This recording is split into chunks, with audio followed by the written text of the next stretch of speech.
তুমি এত কিছুর পরেও তোমার মাকে বাড়িতে নিয়ে এসছো, আমাকে তোয়াক্কা করে তুমি তোমার মাকে নিয়ে আসছো। তোমাকে কি তোয়াক্কা করবো? এই সংসারটা চালাই আমি, ইনকাম করি আমি। আমি 5 তলায় বসে এসির বাতাস খাবো, আর আমার মা রাস্তা রাস্তা চা বিক্রি করবে, ভিক্ষা করবে, সে গাছের নিচে থাকবে। দেখো, এই সংসারটা আমার, এই সংসারটা আমি মেনটেন করি, তাই আমি যা বলবো তাই হবে। আমি তোমার মাকে নিয়ে থাকবো না এই বাড়িতে। কে কার সাথে থাকবে বা না থাকবে এটা একান্তই ডিসাইড করব আমি। তুমি ডিসাইড করার কে? কে তুমি? আমি তোমার বউ। এই বাড়িটা আমার, আর এই সংসারটাও আমার। এই সংসারের সব দায়িত্ব আমি পালন করি, তুমি তো তেমন কিছুই করো না। সো আমি এই সংসারে যে ডিসিশন দিব সেটাই ফাইনাল। আর তোমার মা তোমার ছোট ভাইয়ের ঘরে টিকতে পারেনি, আমার ঘরে কেন টিকবে? হ্যাঁ, তোমার কি মনে হয় যে উনি অত ভালো একটা মেয়ের সাথে টিকতে পারলো না, আমার সাথে টিকতে পারবে? কখনোই না। আমি তোমার মাকে নিয়ে এই এক ছাদের নিচে কোনো দিনও থাকবো না। এখনো সময় আছে, তোমার মাকে বের করো। বাহ, এই বাড়ি তোমার, তোমার কথা মতো চলবে। এই বাড়ি আমার, আমি আমার টাকায় কিনেছি, পরিশ্রমের টাকা দিয়ে কিনেছি।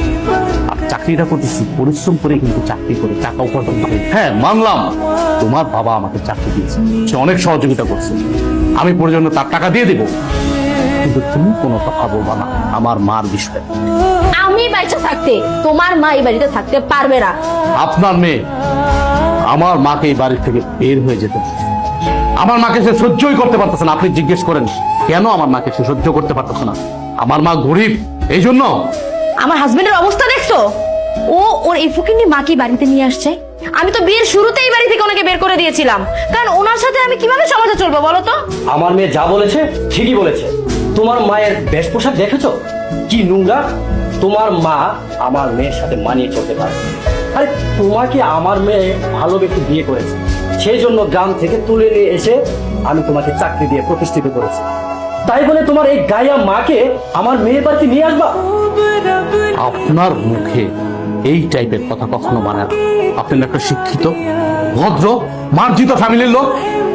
আপনি আপনার মেয়েকে বোঝাবেন কি? উল্টা আপনি দেখাচ্ছে আরেকটা। এখন বুঝতে পারছি আমার বউ, আপনার কারণে আমার বউ নষ্ট হচ্ছে।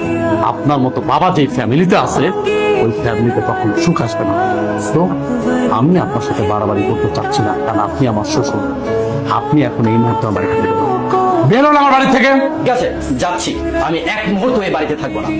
মা তুই থাক, আমি চলে যাচ্ছি। ড্যাং ড্যাং করে সারাক্ষণ হাঁটতেই থাকেন ঘরের মধ্যে, কেন কাম কাজ চোখে দেখেন না? শরীর পাল্টাছেন বৈশা বৈশা। ধরেন এই যে বাজারে ব্যাগ আর টাকা, বাজারে যান, বাজার করে নিয়ে আসেন। মা তুমি বাজার করতে গেছিলাম বাজান। তুমি বাজার করতে গেছিলে মানে?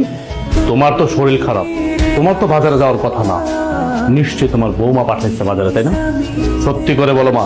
আরে বাজান, বৌমা কইলো মাছ শাক সবজি লাগবো, তাই আমি নিজের থেকে আনতে গেলাম। বৌমার কোন দোষ নাই। দোষ আছে কিনা নাই সেটা কিন্তু আমি ভালো করে জানি। আমি কিন্তু আমার বউকে চিনি, আমি আমার বউর সাথে সংসার করতেছি অনেক দিন যাবত। তোমাকে যেদিন থেকে এই বাড়ি থেকে নিয়ে আসছি সেদিন থেকে কিন্তু সে সহ্যই করতে পারে।